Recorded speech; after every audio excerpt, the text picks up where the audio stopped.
แ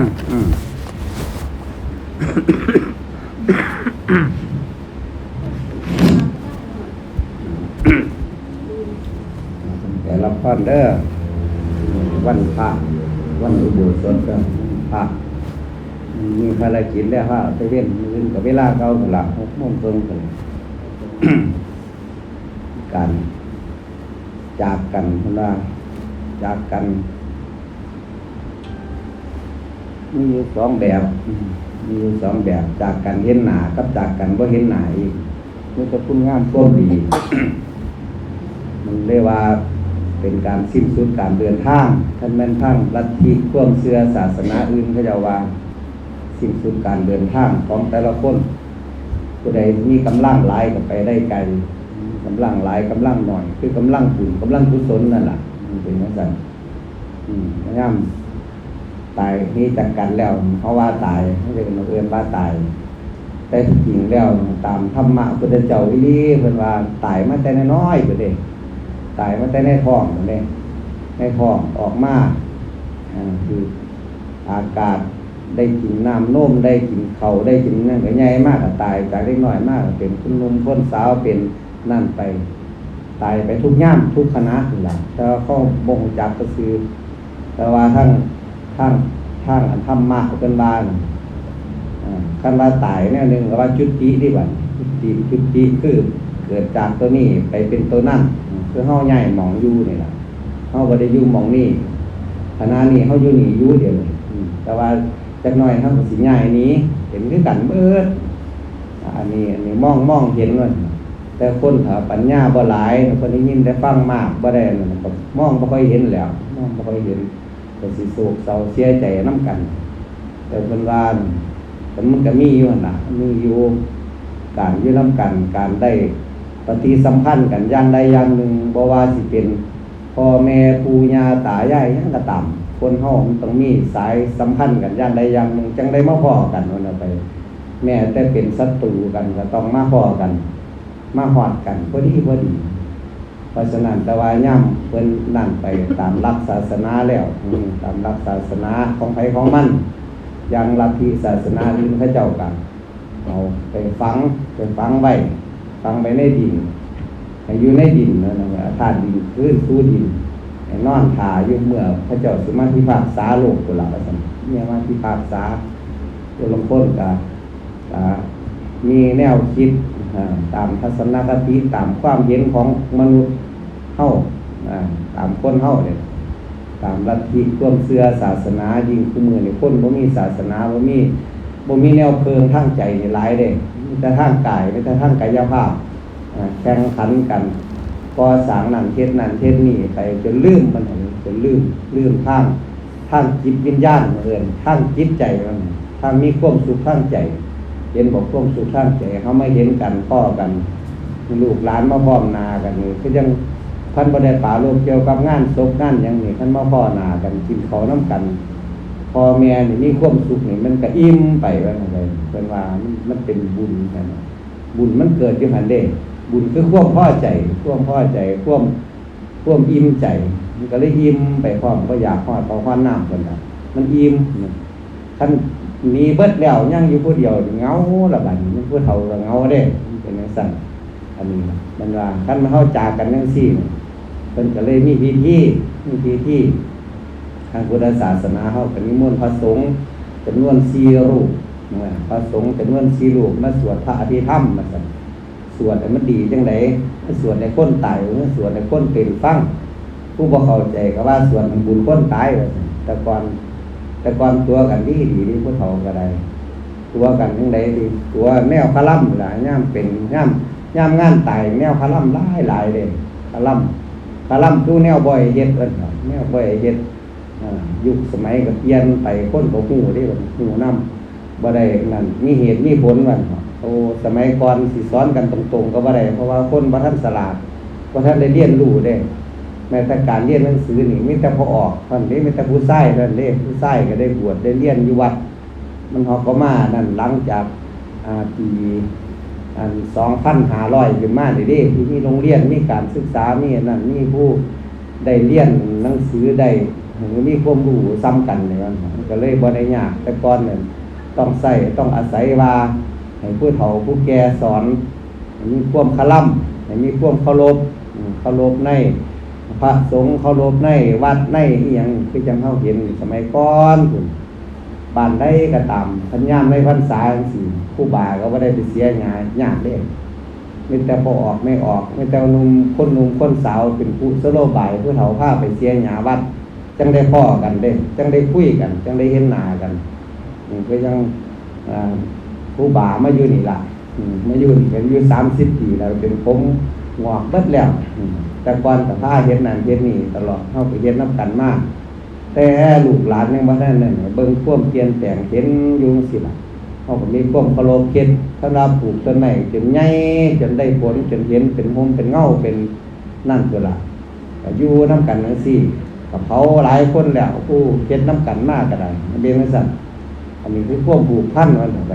ผูกพันน้ำลูกน้ำหลานน้ำพ่อน้ำแม่บ่แม่นบ่พ่อแม่โดยสายเลือดโดยตรงก็เป็นญาติพี่น้องกันโดยธรรมมันดูแลกันมาให้เขาให้น้ำให้นั่นดูแลทั้งด้านจิตใจบ่ให้เกินบ่ให้เลย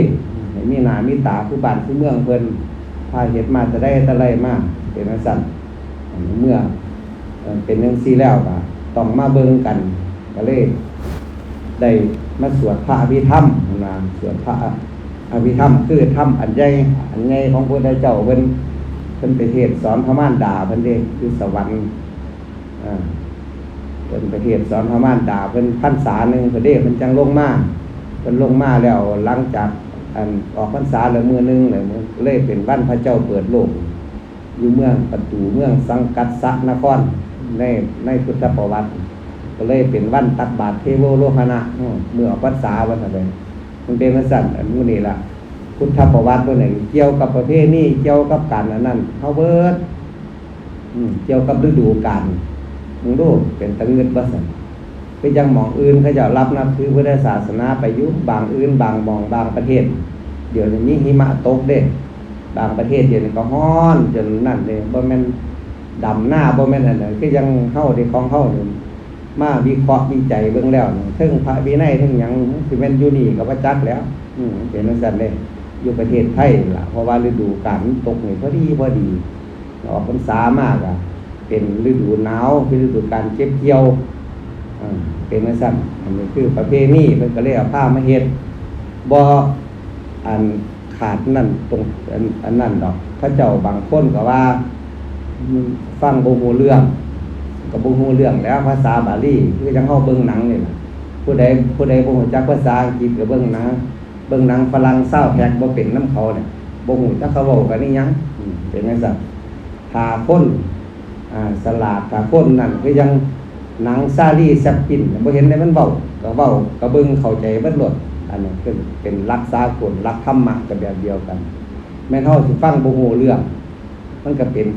ธรรมะแหละแต่ว่าผู้ใดฟังฮู้เรื่องเพิ่นแปลออกคือจังซุ่มครูบามันได้หลายๆพรรษาเนี่ยเพิ่นแปลออกเด้แปลออกเบิดคือคนเขาเจ้าไปเรียนไปต่างประเทศไปนั่นไปนี่ล่ะคือคนเด็กน้อยในกรุงเทพซ้ำหมู่นี่ล่ะเขาไปเบิ่งหนังในโรงหนังเศร้าแท็กเด้เขาบ่ได้เบิ่งหนังภาคไทยเด้เขาเบิ่งหนังเศร้าแท็กคือเว้าภาษาของเขาไผของมันโลดอันนี้คือกันภาษาบาลีนี่เพิ่นก็อันว่ามาเฮ็ดมาสืบทอดกันมามีพระไตรปิฎกเป็นนั่นเป็นจังซั่นเพิ่นก็เลยให้พระมาสวดตามประเพณีเมื่อมีคนเสียชีวิตลงก่อนสิเอาไปเผาไปป้าไปนั่นไปนี่ก่อนสิไปจัดการตามประเพณีเพิ่นก็เลยให้เฮ็ดจังซั่นเพราะฉะนั้นบ่เสียดอกมันคนเฮ็ดเป็นบ่มีเสียถ้าคนเฮ็ดบ่เป็นนี่ก็ว่าแต่เสียว่าแต่เจ้าของบ่เข้าใจก็เลยไปด้อยค่าเบิดบ่แม่นเด้เพิ่นบ่ให้ด้อยค่าเด้เคารพคือเก่าเคารพธรรมะคือจังเฮามาจังซี่น่ะอย่างน้อยๆก็มานั่งอยู่นี่30นาที40นาทีเฮาบ่ได้ทำความชั่วบ่ได้เบียดเบียนผู้ใดด้วยกายด้วยวาจาด้วยใจแม่นเกิดว่าเขามีการใส่ลายป้ายสีแต่ว่าเฮามาจังซี่ถ่ายรูปไว้พร้อม เกิดว่าเขาว่าเจ้าไปรับของตัวญี่ปุ่นบ่แม่นแล้วเนี่ยมานั่งอยู่นี่เด้มีเวลาเนี่ยมีบอกเบิดมันเป็นสัตว์ซ้ำนี่ล่ะประโยชน์นั่นครับขณะเขาว่าท่านจักเด้ตัวสิ่งจักคำแปรเบิดนี่คือยังเพิ่นว่าเนี่ยอันนี้จ่าพ่วงเดียวพ่วงบ่เที่ยงท่านได้เบิดคันพ้นภาวนาเป็นนั่งภาวนาเป็นพิจารณาเป็นอะไรพิจารณาเป็นมันบ่เที่ยงตัวนี่บ่เที่ยงซ้ำใดนี่ก็บ่เที่ยงซ้ำนี่นะซ้ำหน้าฝนนี่ก็ว่าท่านได้นั่นก็ว่าท่านเที่ยงมันก็ไปตามลับของที่เพิ่นว่าไว้มันไปเกิดขึ้นมาแล้วตั้งอยู่ก็ดับไปผู้ใดก็เป็นคือกันบ่แม่นว่าแต่เป็นแต่ผู้นี้ผู้อื่นคือเฮาคือพ่อแม่ปู่ย่าตายายแต่ละคนนี่เคยไปเผาศพเคยไปอันนั้นมาเบิดแล้วแต่บ่ทันเห็นพวกเปลี่ยนแปลงเลยบ่ทันได้เห็นบ่ทันตกใจบ่ทันได้ให้นั่นเลยถ้าคนใกล้เจ้าของมือนั้นก็ให้โลดบ่ให้ก็น้ำตาตกในก็เป็นอีหยังบุญแม้แต่พระสงฆ์คือกันดินักเทศน์นักธรรมสอนเขาเจ้าดีๆย่ามพ่อแม่เจ้าของตายเนี่ยเว้าบ่ออกอย่างว่าย่ามนำเรียนประวัตินึงย่ามอันนั้นอันนี้นึงเพิ่นว่าบ่ให้นั่นเด้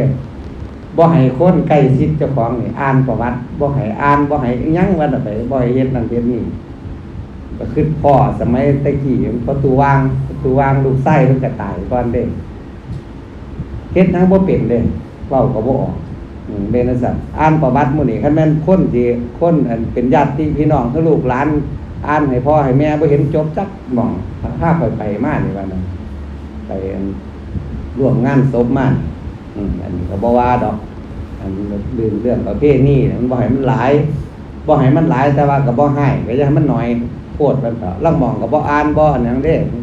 แขกคนทางไกลมากก็บ่ฮู้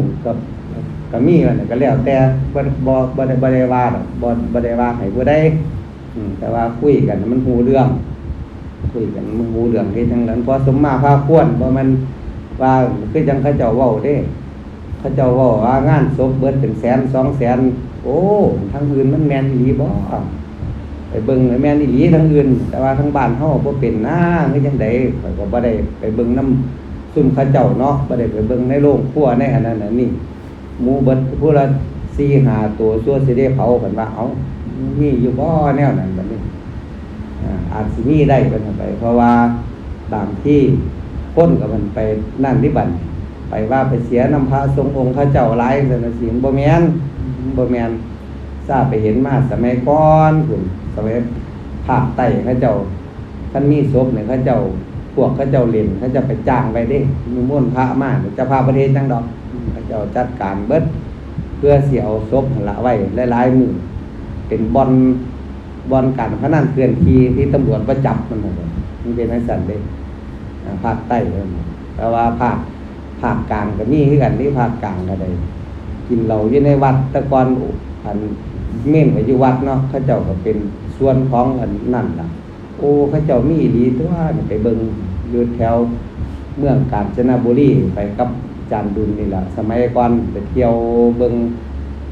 อันนั่นที่สมัยตะกี้มันบ่แม่นว่านั่นเลยบ้านเฮามันบ่มีแนวนั้นนะบ้านเฮามันได้ย่องอยู่เป็นจังซั่นเพราะฉะนั้นก็มื้อนี้ญาติพี่น้องมาสวนมื้อที่3แล้วบ่มื้อนี้มื้ออื่นก็มื้อนั่นก็ทาลูกหลานทันที่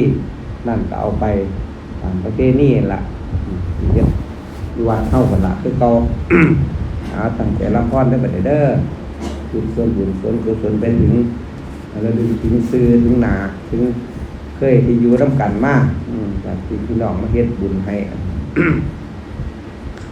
ยะถาวาริวหาปุราปริปุเรนติสาคารังเอวะเมวะอิโตทินังเปตานังอุปกัปปติ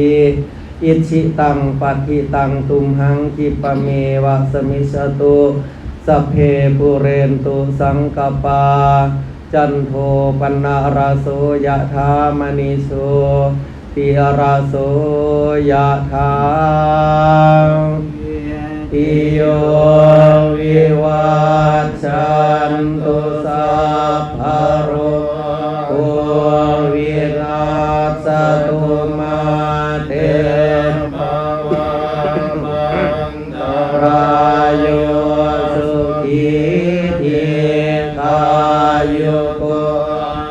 วะอภิวา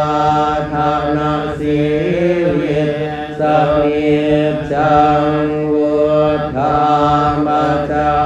ยโนจัตตารโอธรรมวัฏฏันติอายุวันโนสุขังภาลังอายัญจโคดาคินาดินนาสังฆามิสุปฏิทิตาเดีคารตังหิตายัสสะทานาโสอุปกัปปติโสยติธัมโมจะยังนิดัสสิโตเปตานาปูชาจักตาอุลาราบาลัญจภิกขุนามานุปรินังตุมเมหิปุญญังปัสสุตังอนัปปกันติภาวะตุสัพพมังกาลังรักขันตุสัพพเทวตา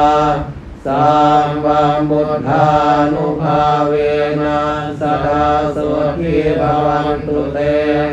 ภาวะตุสัพพมังกาลังรักขันตุสัพพเทวตาสัมมาธัมมานุภาเวนะสดาสุขีภวันตุเตภาวะตุสัพพมังกาลังรักขันตุสัพพเทวตาสัมมาสังฆานุภาเวนะสดาสุขีภาวันตุเต